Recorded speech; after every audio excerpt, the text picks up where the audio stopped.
Merci, Monsieur le Président. Ma question s'adresse au ministre de la Santé.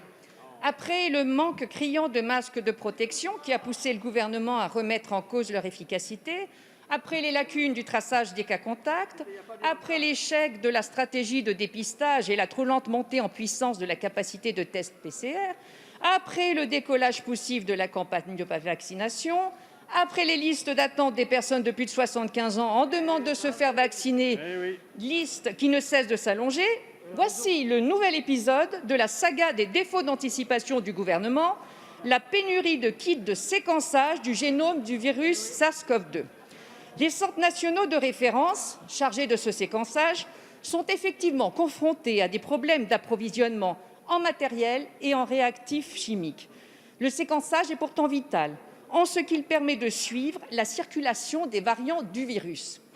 Les professionnels alertent ainsi depuis des mois sur la nécessité de passer des commandes pour éviter toute pénurie. La situation est telle que les besoins pour le suivi de l'épidémie risquent d'entrer en concurrence avec les besoins de séquençage pour les soins oncologiques. Une fois encore, la France est en retard. Au 1er février dernier, le Royaume-Uni a partagé 195 000 séquences, le Danemark plus de 34 000 et la France 4 300 seulement, derrière l'Allemagne, l'Espagne et les Pays-Bas notamment. Or, si nous bénéficions de telles capacités de séquençage du virus, nous pourrions suivre au plus près la circulation des variants, notamment en Moselle, pour éviter que la situation ne nous échappe. Autrement dit, l'efficacité des vaccins et l'immunité des personnes déjà contaminées pourraient être remises en cause, repoussant ainsi les perspectives de sortie de crise. Les Français n'en peuvent plus de cette crise.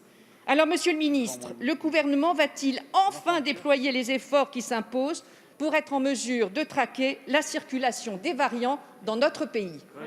Merci, Madame la députée. La parole est à Monsieur Olivier Véran, ministre des Solidarités et de la Santé.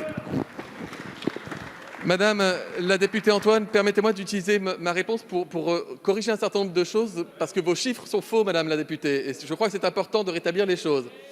D'abord, quand vous dites que la France a fait 4 000 séquençages, Madame la députée, nous sommes à plus de 5 000 séquençages par semaine. Et Madame la députée, la France est le seul pays européen à faire plus de 80% de criblage de ses PCR. L'Allemagne procède à un séquençage un jour donné, tous les 15 jours. Nous procédons au criblage de 80% des tests PCR au quotidien. On est le seul pays à pouvoir produire en valeur absolue le nombre de variants par territoire. C'est ainsi d'ailleurs que j'ai dû me rendre en Moselle, parce que c'est cette technologie qui nous a permis de déterminer que les variants y montaient et qu'on avait le nombre précis de patients positifs. Donc vos chiffres sont faux. Madame la députée, quand vous dites que la France est en retard sur la vaccination, permettez-moi de vous donner 3 chiffres qui vont vous intéresser. 1. La France est à date le pays européen, j'enlève l'Angleterre évidemment, le pays européen qui a fait le plus de primo-vaccination proportionnellement à sa population, devant l'Allemagne, l'Espagne et l'Italie. 2. 72% des résidents, des personnes âgées en EHPAD ont été au moins primo-vaccinés et une grosse partie d'entre eux sont totalement vaccinés, ce qui fait de la France le seul pays européen à avoir ce taux de couverture des personnes les plus fragiles. Et 3, Madame la députée, l'âge moyen des personnes vaccinées dans notre pays est de 67 ans, il est de 60 ans en Allemagne, il est de 55 ans je crois en Espagne, il est encore plus bas en Italie. Nous avons ciblé les personnes âgées les plus fragiles et franchement je n'ai pas de regrets. Madame la députée, vous parlez par contre d'une chose qui est un vrai problème de fond et je vais vous répondre factuellement sur la pénurie mondiale de polypropylène, qui est une structure plastique qui fait l'objet d'une commande mondiale très forte et qui fait que l'ensemble de la planète cherche du polypropylène pour produire des petits cônes en plastique indispensables pour réaliser des PCR.